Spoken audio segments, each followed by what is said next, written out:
I have some corn left over from last night's supper, some corn on the cob, and I'm going to add it to a salad. So I just want to cut it off the husk. And there might be some of you out here that do this often, and there might be some of you that have never done this before. This is for you. So I'm putting it on the fat end. I'm just going to go straight down with my knife. You can feel the center husk, or the core, whatever you want to call it. I'm just going to go around straight down till it's all taken right off. It will tend to make a mess if you push too hard and you go too fast. So you don't want to go too fast or too hard. And you want to make sure that your knife is nice and sharp.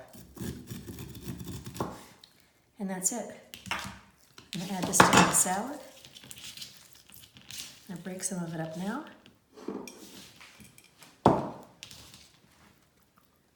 And there we go.